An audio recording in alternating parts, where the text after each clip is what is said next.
Welcome to Face to Face. This is a show about change and about what's next. It's a show that wants to ask questions, peel back the layers of our average everyday experience, and go beyond scratching the surface. We interview amazing people with incredible ideas and stories who have done wild, weird, and wonderful things. Remember that imagination shared creates collaboration, and collaboration creates community, and community inspires social change. I'm David Peck, and this is Face to Face.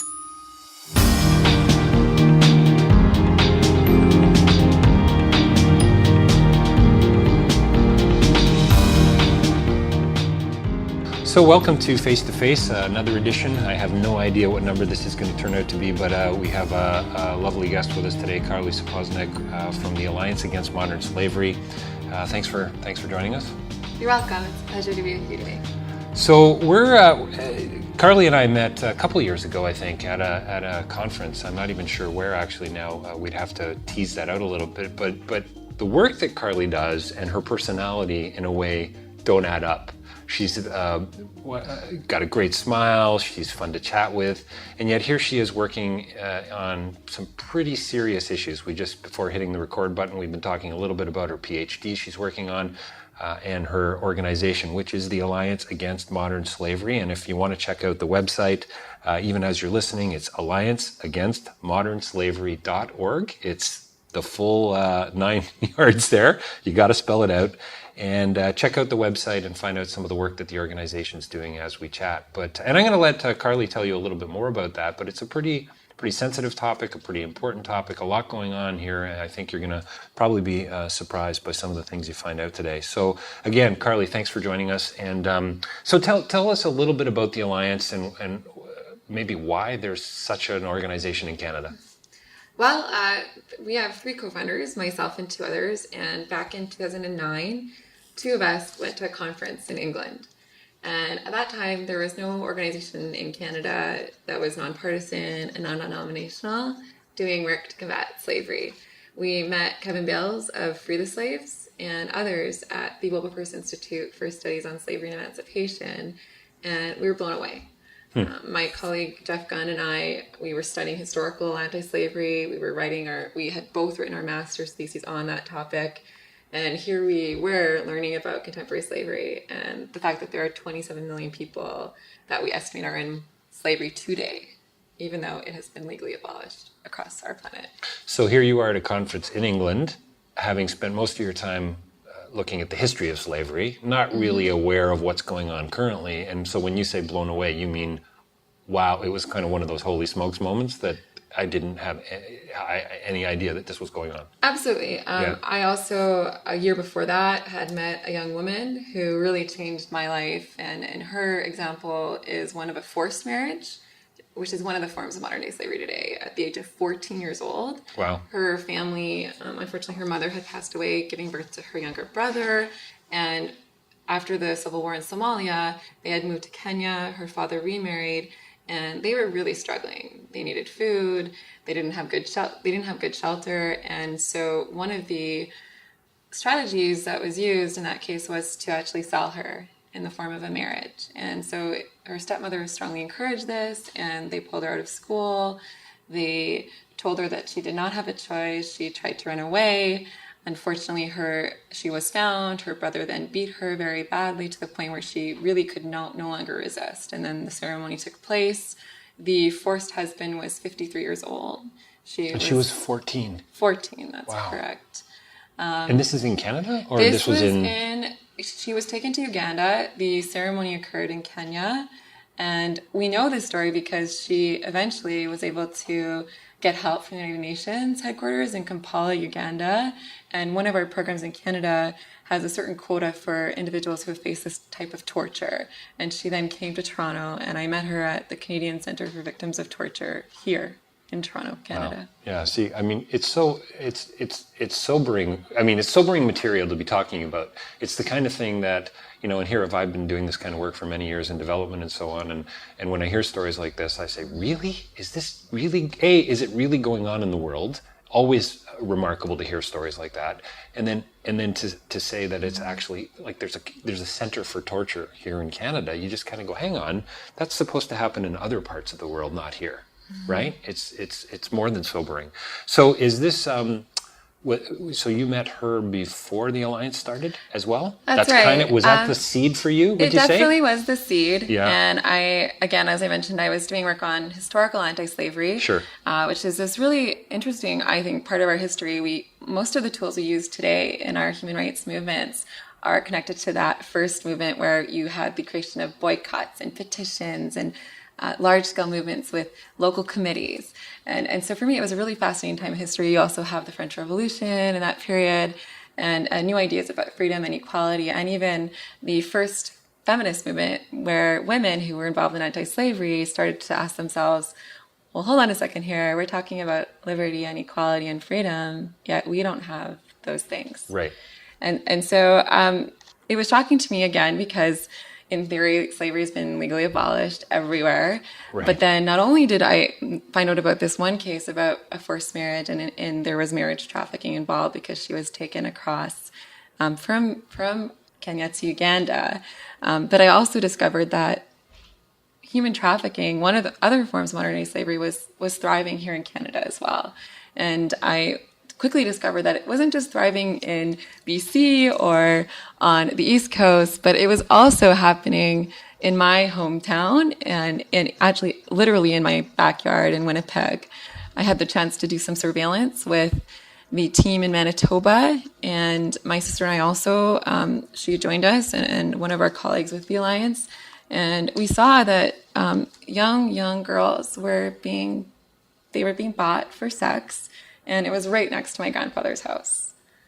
So there was a brothel next door? Is that kind of it? It was outside. Yeah. So about 20% of sexual exploitation and sex trafficking of children and minors happens outdoors. So they were being picked up and they were being, they were charging money, and then that money was then being given to their pimps, or in one case it was the father of the young girl. And for me, it was shocking, not only because it was happening right on one of the main streets next to my grandfather's house, but it was happening in a lot larger numbers than I had ever thought as well. And the individuals who were purchasing the sex were not the individuals that you necessarily think of as bad people. Right. Which I guess is typically when you think of sex trafficking, you think of, in the last few years, there have been some films that have been made. Generally, these are not nice people. Or at least those are the images, or you think of, criminals, hardened criminals. But so what you're saying is these are kind of regular folk in a way? Is that? Regular folk, yeah. On average, it tends to be men who have some disposable income. That's the only thing that they have in common. And they can be teachers, they can be lawyers, they can be doctors of all ethnicities and cultures. In other cases, we have seen women as well. One of the first charges in Manitoba was of a woman who was operating out of a shelter, who was using that position of power to take advantage of young, vulnerable, at-risk youth. So I'm all over the place right now. I've got about 32 different questions I want to ask you, but so you've studied slavery from a historical perspective. We kind of know what that means. Mm-hmm. It's African. It's about rubber plantations. It's about coffee. It's about all these things. It's about bringing slaves into the West and so on. Mm-hmm. How do you define modern slavery? And let me just toss this out here too, Karlee. Just this week, somebody sent me an email that had one of those PowerPoint presentations to it that says, "Hey, we live in a better world than we used to." And one of the slides says there's less slavery today than there was 10 years ago. I don't know if that's true, and I'm interested to hear what you have to say about that. So there's about 3 questions in there. I'll tackle the first one first. When it comes to defining slavery, we adhere to a sociological definition that's advanced by Kevin Bales. And so for it to count as slavery, you need 3 things. First of all, someone who is forced to work without any pay. Okay. So here I'm not talking about wage slavery or even someone who's earning as little as $1 or $2 a day. So we're not talking about a sweatshop at this point? No. Necessarily? Not necessarily. Okay. So someone who's forced to work without any pay. Second thing is they're under the threat or the use of violence. That threat piece is really important because when we talk to survivors here in Canada, for instance, there was a big Hungarian case recently, a forced labor case in Hamilton, Ontario, in a suburban neighborhood where 19 men who came over from Hungary, who were promised work in the construction industry, were then forced to work 18-hour days. They weren't paid at all. And the reason why many of them explain later on, what held them in there was the fact that there were threats being made by the traffickers back home against their loved ones, saying, oh, it would be a shame if something were to happen to your daughter, to your wife. Right. And so often that threat of the violence is what is even more powerful than the violence itself that can be perpetrated against someone. So you've got forced work without any pay. Second thing, under the threat of use of violence. And the third thing is unable to walk away. Whether it's a language issue or a safety issue, whatever it might be. Those are the three things that we see for it to count as a case of slavery. And under that definition, the global estimate is about 27 million people. The major myth, I think, in Canada right now is that 27 million people. What's Canada's population? 32? Canada, so it's about the size of our population of Canada in the early 1990s. So if you want to picture Canada, that's Isn't somewhat that wild? accurate. We're all slaves. Yeah. Wow. And one of the big myths here, though, is that we have 27 million human trafficking victims. But human trafficking represents only about 20% of that total of modern slaves today. The largest form still remains debt bondage. And we have about 10 million people alone in India who are in what we call debt bondage. Right. So can you give me the I was going to say the Coles Notes version. I just dated myself. Debt bondage is... So typically, it's a scenario where, I'll give you an example. Let's say you have a family in India where, unfortunately, the father, he gets ill, and the mother is trying to do her best to feed the family, but just doesn't have the income to support them. She needs to pay for medication. And then you have the moneylender in the town or the village, wherever it might be, who will agree to give her a loan, but then he'll say, in some cases, first of all, there's going to be huge amounts of interest. But then the key thing in some cases is that he will give her the loan if he then can own her. Right. And the problem with that is how can you ever repay someone if they own you? Right. And unfortunately, what we see is entire villages are in this situation where the debt is also inherited because it could be as little as $20 Canadian, but they can never repay that. And the interest keeps accruing, and then the father and mother pass on, and then their children inherit that, and then their grandchildren, and so on.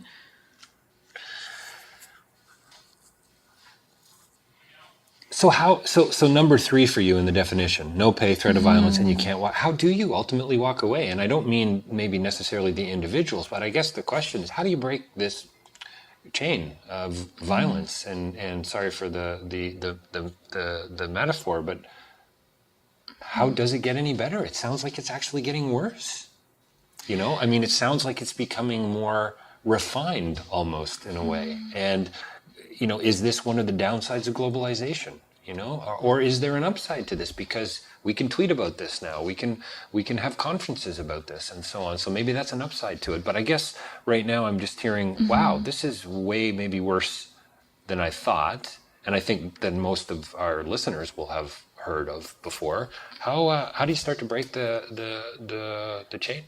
I think, as you said, the tweeting and education piece is essential, both here and in that small village in India. Right. So we've got in Canada, it's really important that all of us start to ask, well, where is that T-shirt I'm wearing coming from? Or if it's something else, even a rug, for example, because we're all connected through globalization, as you mentioned, and slavery is what Hillary Clinton has called the dark underbelly of globalization. Right.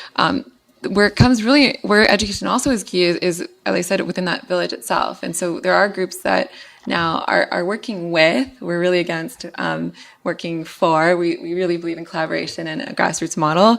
And we see entire villages, once they're given that knowledge that this is illegal, come together, not on their own, but together as a unit. And then they are facing the moneylenders and the authorities, and great organizations like Free the Slaves are doing this work, and then now whole villages are in freedom. And it's not that expensive either. That's a lot of people think, well, this is so huge in terms of the scale and scope. But financially speaking, on average for one family in India, it costs about $800 for counseling, rehabilitation, and job training, so that these individuals are not going to be re-enslaved or vulnerable. Do you think that a lot of these people who are holding other people in bondage, the Hamilton example, the threats of, oh, wouldn't it be a shame if your daughter or wife? Do you think they actually really would follow through? Are they that violent, or is there a small portion of the population that would actually succumb to that kind of immoral kind of behavior, crimes, frankly? Well, it's hard to say. I think it really depends on the individual, but we have certainly seen quite a bit of violence, especially within the sex trafficking cases. And in the Hamilton case, there were even death threats made against some of the service providers, some of our politicians in Canada, and a headhunter was even hired to kill some of them. So I think we should take those threats seriously and that risk of... No, it just makes me wonder, kind of more bark than they are bite. Does that make sense? I mean, I just wonder if it's a threat that, and having not ever sat in that kind of a situation, other than maybe being bullied a little bit as a kid, you can't really, I guess, imagine the impact that kind of a threat. You're far away from home. You're not getting paid any money. You've essentially got no freedom. Who do you go to, right? You don't speak the language and so on. And it's hard to imagine these kinds of issues without actually kind of walking in somebody else's shoes. So is that what the Alliance is there for? Is it all about education then for you guys? That's one of the pieces. Our mission is four-pronged. It's to research, to educate, and to aid in partnership in our local and global communities. So about 50% of our work is local and 50% of our work is global. And we think that's really key. The research that we do informs the education and the aid, and our partnerships also in turn inform what we research that then goes back and informs the education and the aid. One of the greatest books I've read, period, is a book called King Leopold's Ghost. And I know a little bit about the history of slavery and so on, and it's a book that my brother recommended I read. Oh, you got to read it, it's amazing, et cetera, et cetera. I finished it in a few days, actually. I mean, it reads like an incredible piece of fiction. Like Adam Hochschild is the writer. If you haven't read it out there, you really do need to pick it up. And it's essentially an extension of Joseph Conrad's Heart of Darkness. It's got connections, obviously, to the film Apocalypse Now and so on. So that was slavery then, this idea that we actually were kidnapping people from their homeland and bringing them elsewhere to make them work for either nothing or next to nothing. Is that still going on? It is going on in certain places. We still have what you would think of as traditional slavery. For example, in Mali, Africa, it's hereditary in that case, but we still see individuals working on plantations, or a cotton field. And in that case, we have about 800,000 people in the north of Mali, which is about the size of Winnipeg for people to picture. Right. And the status is inherited, so you're born into it, and your children are taken away from you at early ages. They're often forced into marriages. And in some cases, it's entirely based on racial discrimination. The Tamashek language there in the north of Mali, the words black and slave are actually synonymous, which I think tells you a lot about some of the legacies there. But in other cases, slavery has evolved, and it looks very different than it used to. And so that's where I think a lot of the movement now is focusing on human trafficking, which takes the form of what may look like to outsiders in some cases as prostitution. Right. Or in some other cases, as I mentioned, it can involve a marriage, and it may look like an arranged marriage to an outsider. But if individuals aren't able to give their free and full consent, then that's not what we would call an arranged marriage. So just rewind a little bit to that PowerPoint presentation of what a better world we live in today. It was very much seen through a Western set of eyes. When you look at all the wonderful things that have happened, that this friend of mine sent me this presentation. Slavery is not as bad as it used to be. Do you think, what they're talking about? That classical definition of chaining somebody to the bottom of a boat and they're rowing you home? Is that why whoever created this PowerPoint can say that? In a way, in terms of the numbers, they are probably right. If you look at even ancient Greece, about 50% of the population was enslaved. Right. Today, if we're estimating, and again, these estimates are in some cases very conservative because of the nature of slavery today, the fact that it's no longer illegal, everything's covert. So it makes it very difficult for researchers to estimate this. Yeah. But if you take 27 million out of our population of over 7 billion, that works out to being 0.03%, right. Which is substantially less than ever before in our history. And right. and so if we look just purely based on the numbers, then your friend is right, probably. Right. So I just recently got home from Cambodia. I spent a couple of weeks there, and I'm doing a lot more research on the country itself and seeing where it's heading economically. And it looks like they're on the edge of discovering quite a few resources, minerals. They've discovered oil off the coast of Sihanoukville, and of course there's probably a battle that's going to go on about who owns that, and in the South China Sea, and who's going to pick it up corporately, et cetera. Will it actually benefit just a small group of people or the country itself?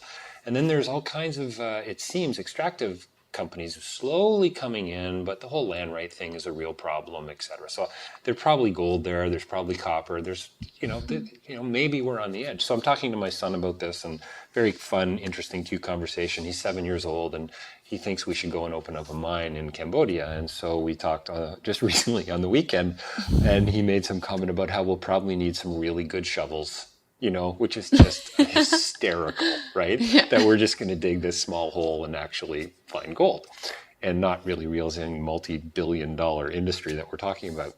Anyway, I thought something he said was really interesting, and I did not prompt him at all. We were talking about exploitation and about how, and I just commented a little bit about in the mining industry this can happen and so on. And he came back with, well, what he thought would be a good idea was whoever discovered the gold would get 50% of it. And then the 50% would go to the company that was kind of, this is a 7-year-old's understanding of capitalism. He probably has a better understanding than I do, actually. But I thought it was really interesting, and I want to connect it to, do we lose that somewhere along the way? I mean, do you think that slavery, today, modern slavery, is connected somehow to this, dare I say it, exploitative nature behind capitalism?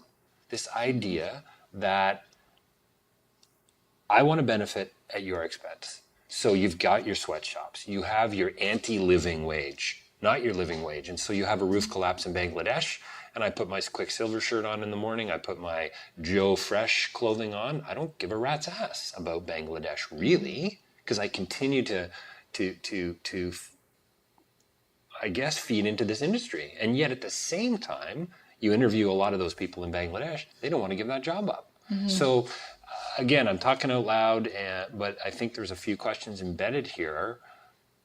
How is it that my son at 7 can be so generous, mm-hmm. and in about 10 years' time maybe be running a small little backyard business, exploiting his friends, mm-hmm. and then in another 10 years, mm-hmm. in the financial industry making tons of money? And not that there's anything necessarily wrong with that intrinsically, but I think there's something connected there. Because I want to ask that question: how does somebody exploit another human being in such mm-hmm. a horrific kind of a way? Sorry, that's a great question. There's a huge debate in the literature right now on that very thing, whether or not there is this explicit link to capitalism. And there's this one famous man named Eric Williams wrote a book called Slavery and Capitalism, which suggested just that was the thesis he put forward, that with the rise of capitalism, that we see an increased amount of slavery, and through that connection, that's what has motivated even the work of humanitarian groups. However, it seems that his theory, while it's attractive and there are some great points, it doesn't explain the anti-slavery movement at all. Right. And so you have... Because it's coming out of the same culture. Same culture. Eric Williams he was actually in Trinidad and Tobago, and he didn't take into account the fact that in that period, in the late 18th, early 19th century, slavery was equivalent to the car industry, if you will. Okay. And so when the first group of anti-slavery campaigners put forward their call to legally abolish it, they were looked at as if they were crazy. 9 out of 10 people thought they were nuts. Yeah. But the British actually invested a huge percentage of their budget on a national level over years to actually ensure that ships carrying slaves were going to be taken off the oceans. And you see that within 20 years, people who are motivated more by humanitarian rationales and by justice are and these are probably putting this would have forward. been capitalists of the time and socialists of the time and religious folk and non-religious folk. It would have been groups of all sort of, or people from all different groups. Right. Yeah. So you on one level, you see that there is this certain link between slavery and capitalism, but then you also see that the movements that have ensured the abolition and now what we see, the decline, hopefully, in slavery are not at all motivated by that. So where does the moral fiber come from then? So where does the moral fiber come from for somebody to say, this is unacceptable and I want to see this change? You know, in King Leopold's Ghost, I tell the story when I speak publicly often about Edmund Dean Morrell, the guy who saw the ships coming into Antwerp in Belgium loaded with slaves and rubber and coffee and resources, essentially, and going out with soldiers and guns and so on to the Congo. Hey, something doesn't add up here, says Edmund, and he ends up becoming one of the first human rights activists, I mean, that we know of, started the Congo Reform Association, and the list goes on what this guy did. So why him and not somebody else, you know? Usually the tipping point for most people is when they have a personal experience. Okay. So someone like, if you look at, there's a famous song, Amazing Grace, that was written by former slave ship captain John Newton. Yeah. And so most people, they think of that as a song about hope, but the lyrics, I once was lost, but now I'm found, I once was blind, but now I see, they also referred to his views and how they changed about the slave trade. He transshipped about 20,000 Africans from Sierra Leone at the time, and then later in life realized that what he had done is wrong. And so he, having had these personal experiences and witnessing the way that these individuals were treated, could no longer just look the other way. And I think for most people today in Canada, we have a sense of, you know, some of these things that we're buying, you know, maybe it's at a dollar store or at the grocery store. How is it that we can possibly pay so little for this? But we don't necessarily want to think a step further because that makes us uncomfortable. And then that may mean that we will have to change something. Right. And so I think making sure that people can have that experience, a personal one, on some level is really key. So do you want people to stop shopping at dollar stores, or do you want people to think about what they're doing when they're shopping at a dollar store? Is that better? We want people to think about what they're doing when they're shopping, and also, whenever possible, to do what we call boycotting. So let's say you're already in public or you're at a friend's place and they've already made a great dinner and dessert. At that point, you know, you're not going to not eat the chocolate in whatever, maybe it's a chocolate cake because it's not slavery free, right? But if you're the one at the shopping store or at the dollar store, make an informed decision and you know, do your research. There are some great sites. One of our partners is called Choco Soul, and they're based here in Toronto, and their chocolate is slavery free. They know exactly where the cocoa beans are coming from. But there are a number of other options that you can choose from for many products, including your laptop, your cell phone, just basic fruits and vegetables as well. And so we're not saying completely end it, but whenever you can, think about where it's coming from and make that choice that is more ethical and more moral. Ask some questions. Do a little digging. Absolutely. Yeah. And send our corporations a message that we're not going to tolerate cutting corners. So, for example, Cadbury now has a chocolate bar. They have one that's fair trade, the milk chocolate bar. Well, I just saw on the weekend, Tim Hortons is now advertising not fair trade coffee, but at least, you know, equitable trade, I suppose they would call it. They would call it, you know, and it's a big advertising campaign. You can buy this now at Tim Hortons. Article in the Globe on Saturday about Cambodian living wage and young women and how a lot of them are younger than 15 years old. Front page of the Globe and Mail. I mean, 10 years ago, we probably wouldn't have been having this discussion in the news media. I mean, you would have seen it here and there, but not, I don't think to the degree that it's going on today. So in that sense, would you say you're hopeful? I am hopeful. Yeah.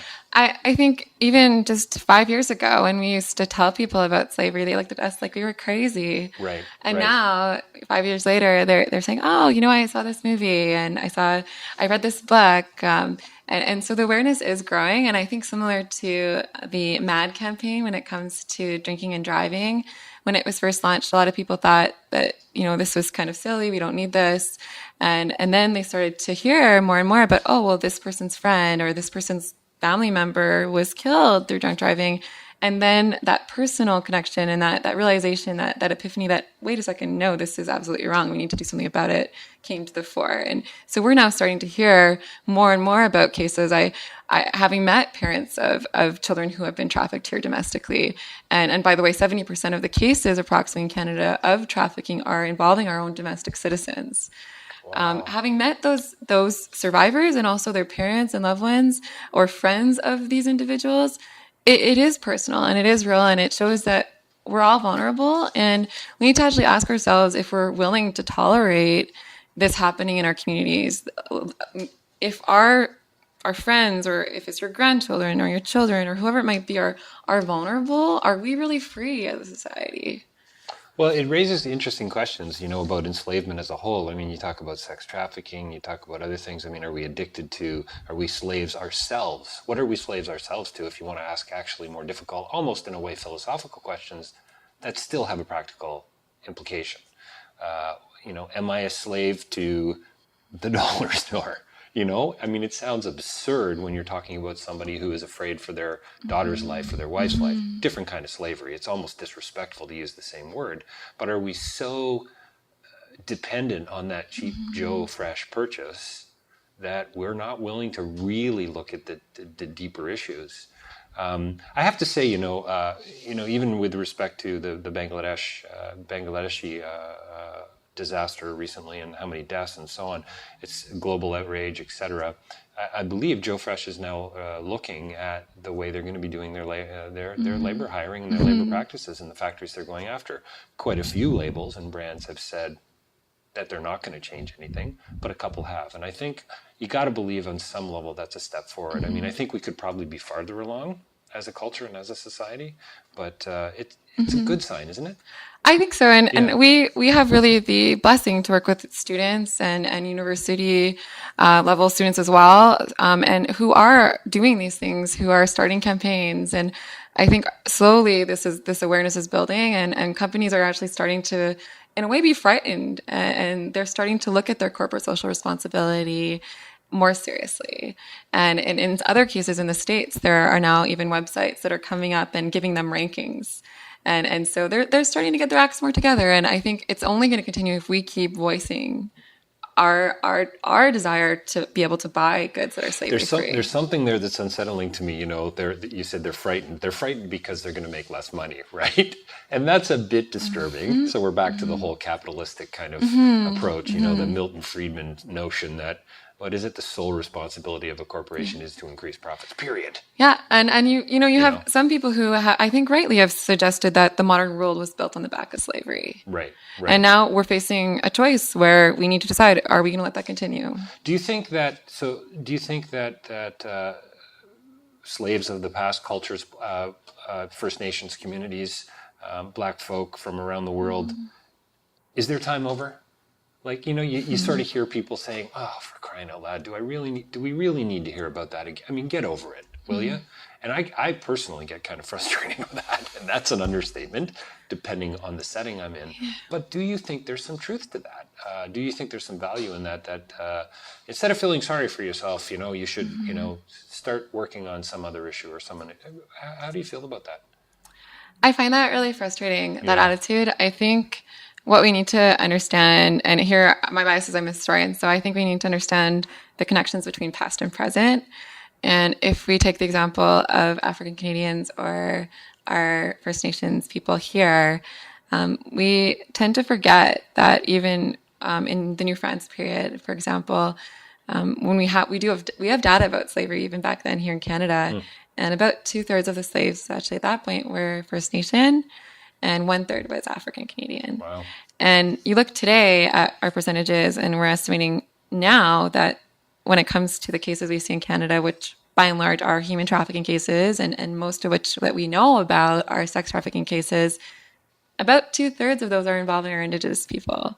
So over the course of hundreds of years, the same community that's vulnerable has remained the same. If you look at the United States, where their huge community that was most vulnerable to slavery and that was transshipped from Africa, the African population in the States today, when it comes to human trafficking, that's the largest group that's vulnerable. So I think it's problematic because we are we have these communities that are vulnerable, and it's a structural vulnerability that hasn't changed, and then we're blaming them because they're still vulnerable. Right. And also the individuals who are perpetrating the slavery are also in some cases remaining the same. Most of the time, people assume that the individuals who, when it comes to sex trafficking, are supplying the demand for that are probably from the communities, perhaps, of the individuals who are vulnerable, but that's not the case. They tend to be, as I mentioned, particularly men who have some disposable income. Right. And in many cases, you see them coming in from suburbs into the core areas. And often they are white. And so I think we need to start to question that aspect of this. I remember going to Cambodia for the first time with Elizabeth, and we landed in Siem Reap, which is where Angkor Wat and all the temples are and so on in the kind of northwestern part of Cambodia. And one of the first things we saw in fact, the first thing I think I saw that I remember was a massive billboard. And I've spoken about this in my classes, and I've written about it, and I've probably spoken about it on other podcasts, but a pair of white hands and handcuffs. And the tagline was, "Remember, sex with a child is a crime." I looked at Elizabeth and I go, do you really need to tell somebody that? Do you really need to remind somebody that? Now, I have found out since, having traveled there now for about 10 years and spent a lot of time working there, a lot of the criminals, the sexual criminals, are not white. A lot of them are Cambodian. A lot of them are Thai. A lot of them are Chinese. So this is not necessarily a white Western thing. This is a problem globally. Absolutely. Yeah. And for the listeners, one thing that you hopefully will be happy to hear about is we now have Bill C-310 that was passed recently, which extends the long arm of our law to Canadians when they're going abroad. So in the past, we've known about sexual exploitation happening to minors in places like Cambodia that is perpetrated by Canadians who go abroad, and it's for the purpose of sex tourism, and we didn't have any way to hold them accountable, but now we do. And wasn't there somebody convicted about a year and a half ago out west, Vancouver? That's right, yes. Yeah. And it was Cambodia too, wasn't it? I think it was involving Cambodia, and then recently there was a case, I'm forgetting his name, but there was a man who had been going to Cuba and over 30 visits, and they were able to charge him now with child exploitation. So things are changing. Why do you care? And why the hell should I care? I care because growing up, I saw how slavery can really impact people on an individual level in my family, in my community. My grandparents on my dad's side are both survivors of slavery. And just the fears that they had of trusting people and the way in which they were treated, it's always with me. And I feel a responsibility. And I truly believe that when we talk about never again, right, that means action. And why we should do it and why we should care, because, again, through the individuals that I've met and the experiences that I've had, I really think that there's this proverb that says, you save one life, you save the world entire. And so the young woman I mentioned who was 14 when she was forced to marry, I've had the chance to know her over the past years, and she's now in freedom. She now has a family of her own. She's able to dream. And for me, that's why I do it. And I think the reason why you want to do it is because by giving and by focusing on others, you get something in return as well. And I think our freedom is collective. If one of us is not in freedom, and in a way, none of us are in freedom. And so Desmond Tutu, he talks about a number of things, and he often says, though, do your little bit of good where you are, and it's those little bits of good put together that overwhelm the world. I'm a strong believer in that, and also. So you believe in incremental change. You believe in the little things. I do, and one of the studies I saw recently about how to best even fundraise or to have an impact is it found an interesting result. They found that if you can have, let's say, 1,000 people give $10 a month on a steady basis, that can do amazing things for non-for-profits. I was with a major fundraising firm on Friday, just 3 days ago, and that's exactly what they said. That's you want to get those high net worth donors that are going to write you those $100,000 checks once a year, but what you really want to do is somehow engage that group that can donate $50 a year, but increase the numbers. So create those monthly donors, those people that are maybe a little more engaged. Yeah. So again, for you, it was a personal connection that drew you in. Is that why you're a historian? I think so. I think we have, again, I feel a responsibility to learn from the past in order to inform the present. And even here in Canada, in terms of our strategy to combat human trafficking and slavery, I think we can't neglect to look at the historical antecedents. And as I mentioned, the structural vulnerability that we see, especially impacting our Aboriginal and our Afro-Canadian communities. So we're pretty close to wrapping up. And I want you to just maybe before we wrap up, chat a little bit more about the Alliance and what's coming next and what you're excited about and so on. You were telling me about some things happening. And often these types of chats and articles end with, hey, here's what you can do. Well, what can I do? What can somebody do if they don't have the personal connection yet? How might they get involved? I think each of us has a voice, and raising that voice can be incredibly powerful. And so first thing, though, is to get educated. You can go to our website, www.allianceagainstmodernslavery.org. There are some wonderful books that have come out that go through how this is happening in Canada, where it's happening and why. And you can also send us an email. But I think the key thing is that education piece, but then doing something. And each of us has a gift. So whether you're a writer, whether you are a photographer, whether you're a musician, whatever your skill might be, I think use it. Even telling 10 people about this is key. And then the most tragic thing I think that I hear every day is that people say, Karlee, I can't do something big, so I'm just not going to do anything. Yeah. And that... And I too. It frustrates the heck out of me. That breaks my heart. So I think, it could be, of course, fundraising is always really helpful, but the awareness piece is huge. So whether it's, watch a movie together about the topic with some of your colleagues or friends, or, hold some kind of event where if your teacher, get some students together, whatever it might be. I think we don't want to limit anybody. But for us, we suggest education. We suggest then getting involved. And across Canada right now, there are frontline groups that are really in need of volunteers. We have some that are working directly with victims, others who are going into schools, and others who are doing advocacy work. Because in order to change things, we need to raise awareness. It's at about 5% right now in Canada, which is pretty low. That's pretty low. And once we raise awareness, then we can get the commitment of our leaders. And then once we have that, that's when we can get the funding that we need to truly combat this. So that's great. Thank you. Very helpful. Tell me a little bit about the Alliance as we wrap up and what's next for you guys.